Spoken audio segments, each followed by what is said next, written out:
So I know I'm the last person to stand up here and give you all this information you have to remember, but I'll cut it to the chase. Unless you have $6,000 extra a year, you should do what I suggest. It's the law. And that means you have to establish residency, okay? So what do you need to do? There are four things you need to be able to demonstrate in a year from now, or you'll have to come see me, and I'll have to decide whether or not I can give you an out-of-state tuition waiver, which the answer is probably going to be no. That's where the $6,000 comes in. So the first thing you need to do is prove that you've lived in Washington for 12 consecutive months. That means starting today or yesterday that you're here for 12 months, okay? You also have to prove that you have significant ties here.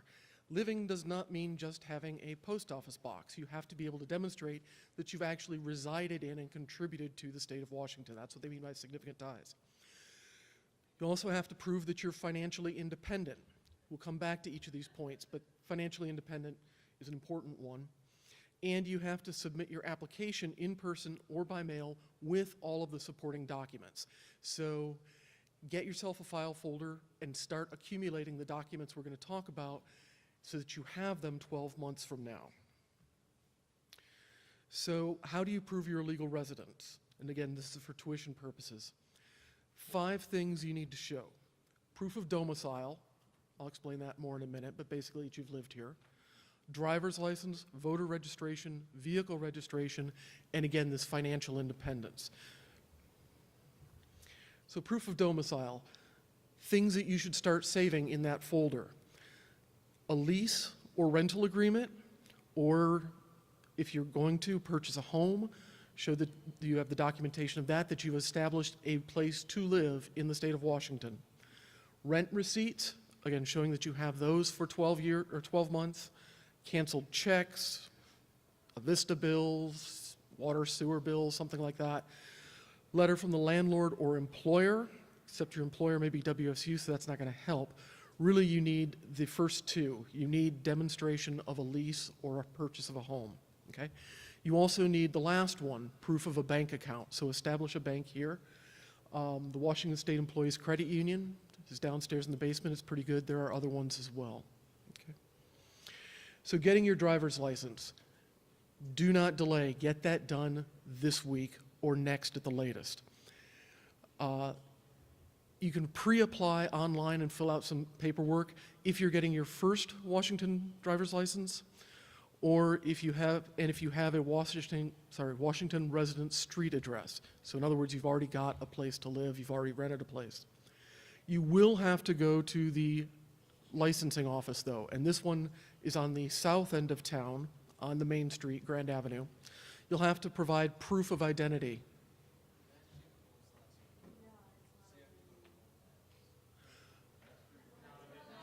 No, I called them yesterday, it's open. I also called, let me get to that. Vehicle registration, I also called them and they were open yesterday. So let me get back to that.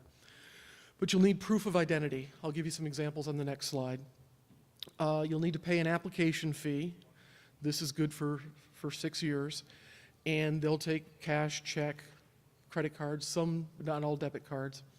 You also have to provide your social security number, which I'm hoping you all have by now. You'll have to take some tests. They'll screen for your vision. Do you need to have corrective lenses, et cetera, and pass any other required tests to show driving competency. Okay?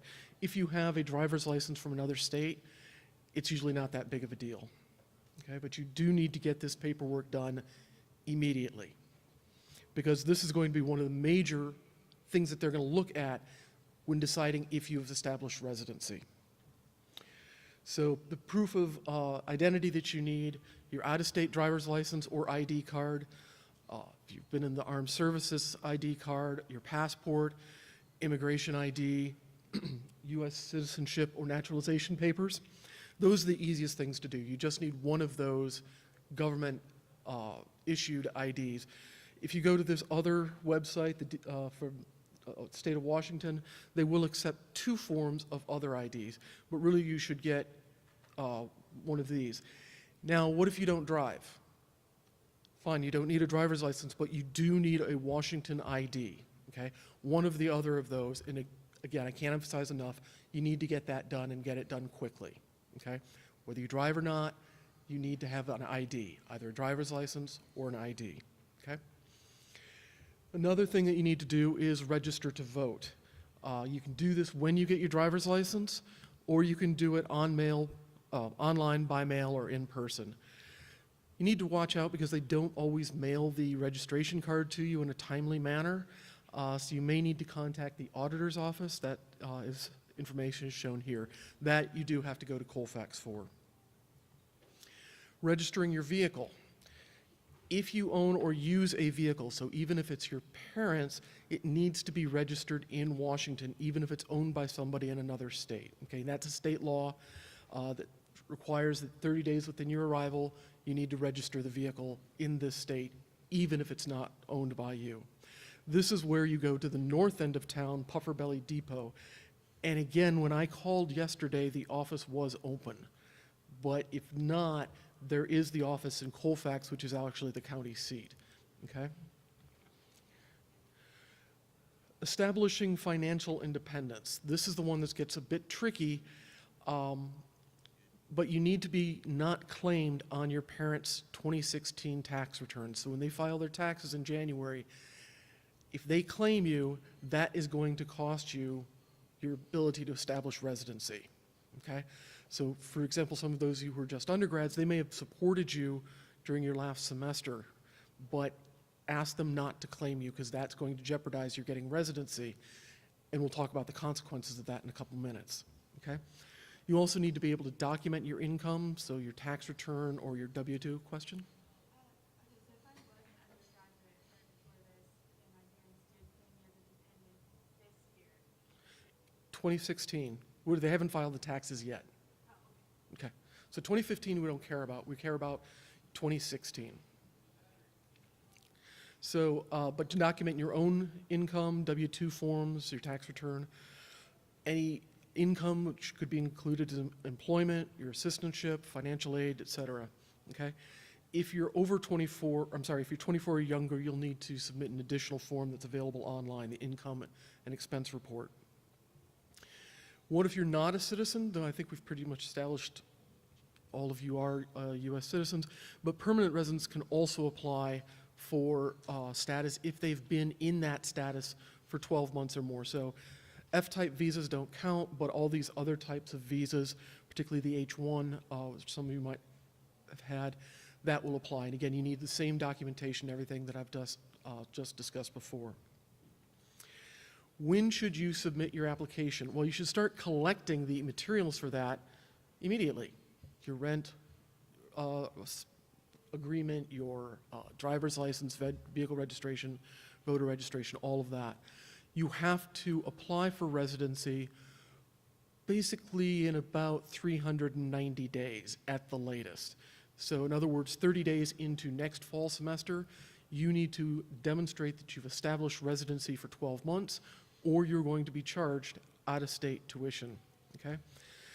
If the application is approved after the start of the semester, so for example, you don't get your driver's license until next week, that would be after the start of 365 days later, you can get residency after the beginning of next fall semester, and then the non-resident portion will be refunded, okay? So get it done as fast as possible, but definitely 30 days before into this semester, you should have all of this stuff in process.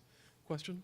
So if you want to maybe like get a letter from the landlord, can you just describe your contract year, 1 year, lease contract, is that included of this as A letter from the landlord would work, but it'd be better if you had a formal contract. So an agreement saying, you know, this is what the rent is, et cetera. Residency aside, just for your own protection, it's probably best to have a formal contract with your landlord. Dr. Karras.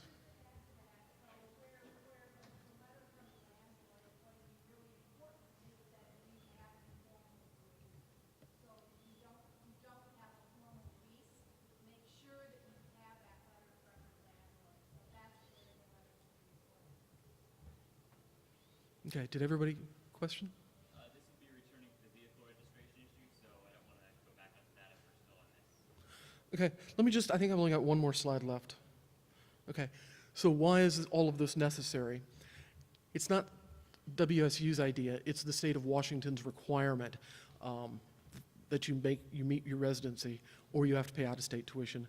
Non-resident graduate students on assistantship, we will give you a one-year waiver while you establish residency, but if you don't establish residency before 30 days into the fall 2017 semester, you will have to pay the tuition at the out-of-state rate, and that's going to be about an extra $6,000 for you. And if you don't pay it, you will have substantial late fees. So there's a definite financial interest in establishing Washington residency. This is other information sources that you can go to as far as the information, frequently asked questions, et cetera. Okay?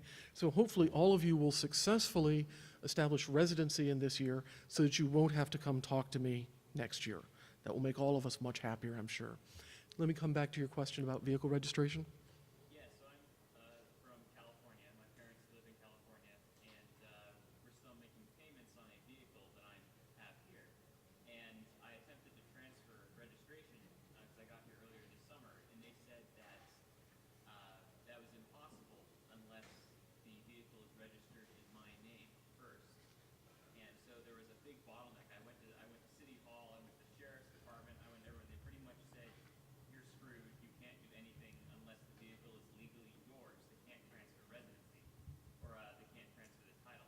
And so it was kind of stuck between a rock and a hard place. So honestly, I don't know what to do at this stage.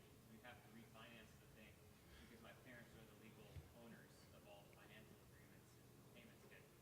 So Okay. So, my-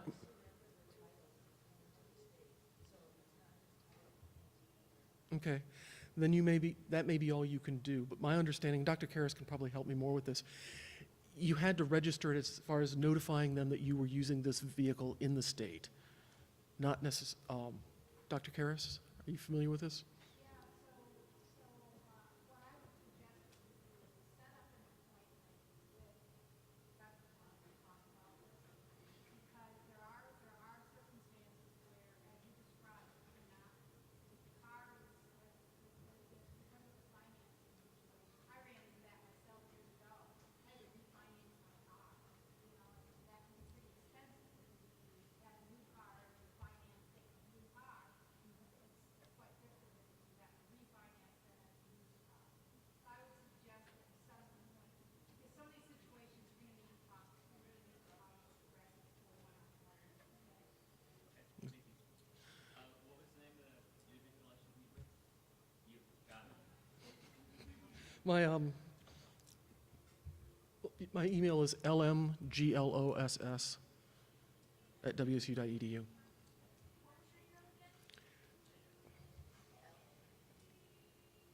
I'm going to try to get clever here.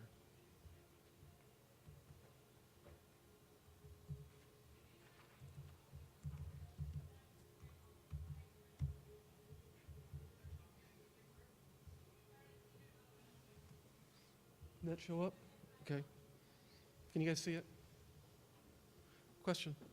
Question on question. I don't know if this helps the last question, but my car is also financed, and all I had to do was I had to ask the bank or whoever you're financing with, and then notify them and technically ask for their permission to register it at the state. And it took like another week, but they agreed. Okay. But yeah, send me an email. I will look into more details about it. Okay. Question here? Yeah, if I currently do my banking through an online bank, do I also need to establish a banking account here in Washington with the Washington branch? Say what, Maria? Just the address needs to be Just the address needs to be switched switched. to Washington. So if it's an online branch and they have a branch in Washington, just switch that. Yes.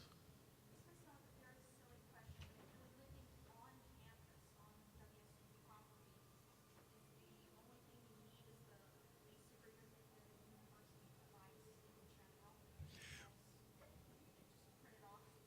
Yes.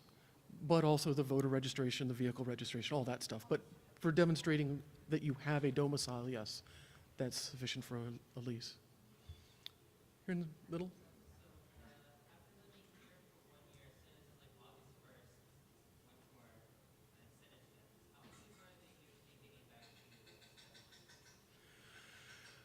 Well, you're sending it to the graduate school. I believe we're pretty fast about it.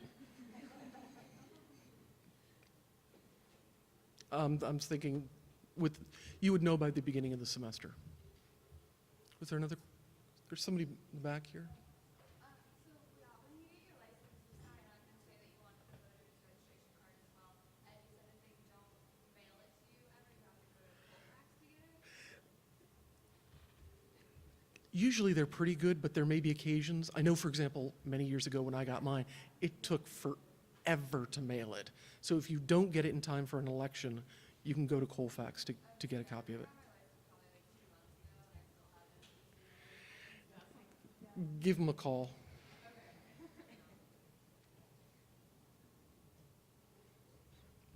There's the number. Here in this center. Follow up on that. I called them and they're willing to email it to you. So if you give them a call, they can actually just email you the official voter registration and they'll stamp it and everything. So they should just go ahead. Okay. If everybody heard that, if you call them, they'll email it. Excellent, thank you.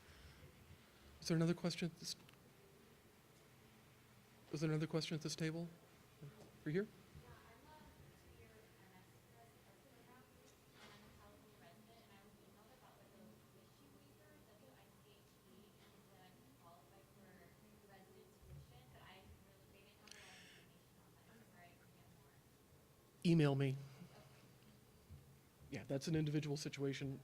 Email and we can handle that. I just went back to the slide about the tax returns and all that. Yeah, thank you. And all, excuse me, all of this information is available online. If you go to the graduate school website, there's a whole section there on frequently asked questions for residency. Were there other questions? Yeah. Is it fine if I'm filing joint, I file jointly with my husband and he still resides in Ohio? Should that be any sort of? That's going to get messy. I mean, all have been here for 12 months, but he still resides in Ohio. We just file separately. I'm not sure. I've not had to deal with that. Send me an email. I'll look into it. I'm going to get a lot of emails over here.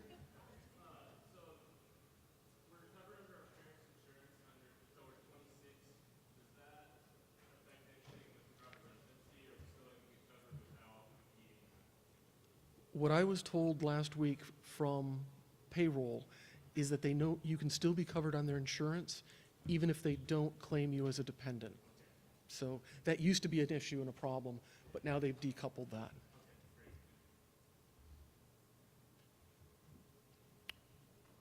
Are there other questions? Yes? Nope. You have to have a street address here. And that's another thing. If you're on an assistantship, you must live within the state of Washington. That's also a requirement of this, what we call the WACS, the Washington Administrative Code. So if you're on an assistantship, Idaho doesn't work. You have to live in Washington. Question here? No, once you've established residency, you're considered a resident unless you move and have an address now that's not Washington. Yes? Just confirming, if you have a bank account with a branch outside of Washington, as long as there's a branch inside Washington, and you change your address, that's okay? Yeah, change the address of the bank. So no, if you've got Wells Fargo, we've got a Wells Fargo here. You just have to switch branches. Yes? Is that switching of branches something that would be handled like with the bank, or is that something that? You can actually do that online. You don't need to just fill out to change that information online. It's very, very helpful. Yeah.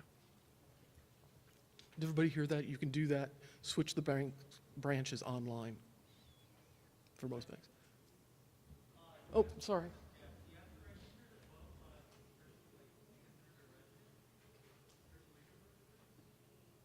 Yes. You need to demonstrate that you're registered to vote in the state of Washington, yes. Question? For having a bank in the state of Washington, do you need to have like activity in that bank account, or do you just have to prove that you have one? Nobody's going to look for activity. We're not Big Brother. We're just the graduate school.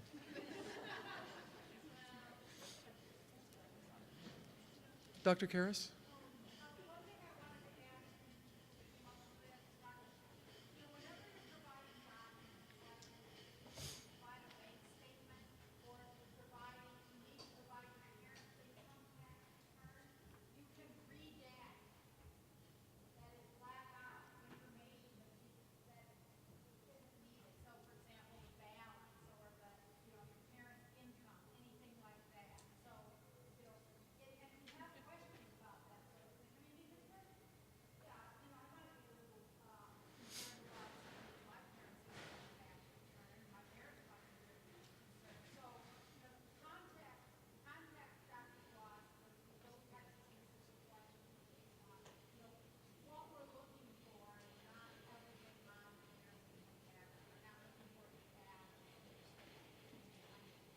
Bank statement. And definitely redact social security numbers. I'm not sure who was. Go ahead. They use the copies of those documents. You don't necessarily need like notarized copies of them. Copies is sufficient. We don't need notarization. Though, just as a point of interest, if you do need a notary, there is one in the graduate school. I'm not sure. Here?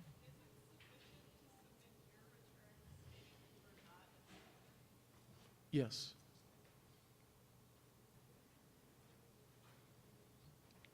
For bank statements, would you guys want one for each month, or would a year-end statement suffice? We would need a statement that demonstrates when the account was started 12 months before you establish residency. But I don't think we need a statement for every month. I don't want that much information. We need to establish when you started a domicile and what's the when you developed significant ties to the state of Washington. That's what we need to establish. Does the 12-month count start when you finish the last thing on that bank? Thank you. That is an excellent question. Yes, the clock starts when you finish all of these things. Okay? When you've demonstrated all of these, that's when the clock starts. So, you register your vehicle, but you never transfer your driver's license till March. Sorry, you're not going to get residency. The clock would start in March. So that's why you need to do all of these things in this week or next week.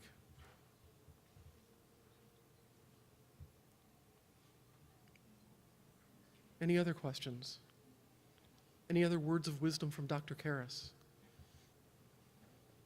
If you have any problem and you realize you're going to have a problem on submitting these documents, don't wait, please.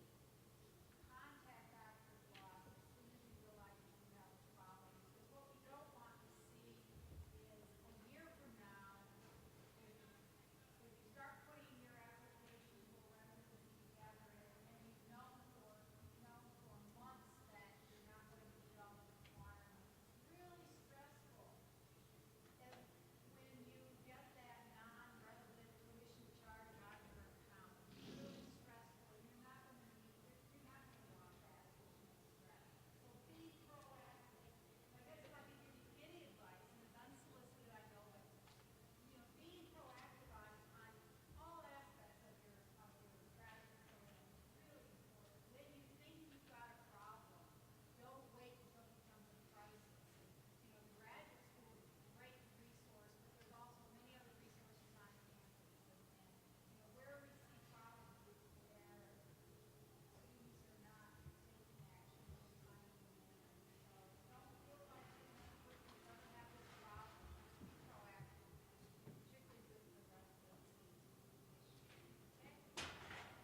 And that's very good advice. And now you've heard it multiple times today from Dr. McIntyre, from the GPSA. Talk to people, get advice, get help. You're not alone. But people can't help you if they don't know there's a problem.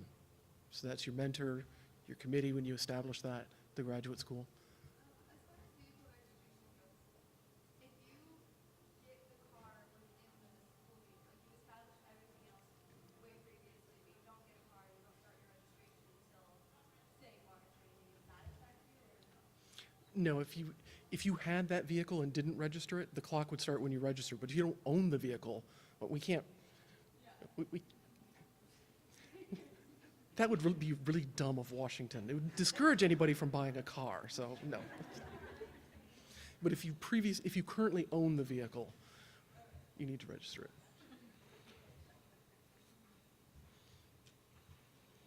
Okay. Any other questions? Yeah. So next year, when do you submit the application? As soon as possible. So once you've been here for 12 months. So if you establish everything by Friday, next 365 days from now, you can submit that. But like you can't submit the application if something like a week away from the Yeah, you can. But it's got to be able to establish that you're going to be able to, yeah. some of us have a teaching assistant transfer from the university. What form would we use to demonstrate proof of employment with the university as part of our application? You get an your offer letter, but isn't there, what's the tax thing that they need to fill in? W-2? No, W-4. But when your department will have paperwork for that, so you just get a copy of the assistantship form. Usually, they have a personal action form, it's also. Personnel action form. Yes. If I own a car, but I'm currently on my parents' car insurance in another state, am I gonna have to get car insurance here to register it? I believe so, yes. To be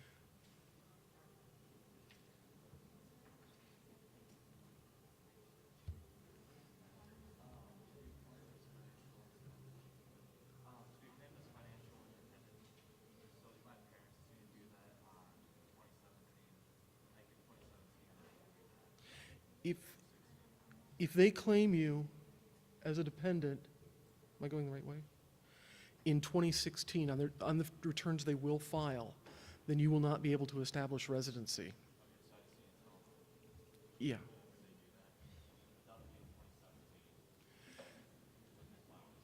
Correct. So the taxes that are due April 15th, 2017, you need to be financially independent. Question? Yeah, I worked this summer as time slip help with the lab we're all be doing, just pre-matriculation. Mm-hmm. And I filled out all the tax forms there, the W-4 and the I-9. Do I have to do that again here for the assistantship? Probably, because you're going to be on a different mode of pay, but your department should be able to help you with that. You're the financial person in the department. How strict is that deadline? Because it just said in the email, once you arrive on campus, and I've been on campus for about 48 hours, and I hear now the deadline is this afternoon. To be paid, so the pay period started this afternoon, so you should definitely, I'll stop talking and you can go to your financial office. Take care of it this afternoon. The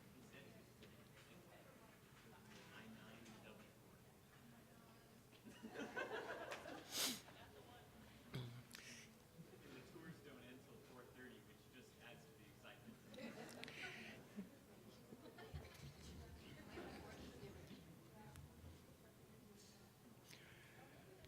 You know, they sometimes can process forms a little bit late, but it's your paycheck. It's nothing to be toyed with. Well said. Okay. Well, again, as we said in the morning, welcome to WSU. We hope you have a successful graduate career, and hopefully you won't have to come bother me, because as the Dean Andruski said, I do deal with appeals and grievances, so Hopefully I'll only see you at graduation.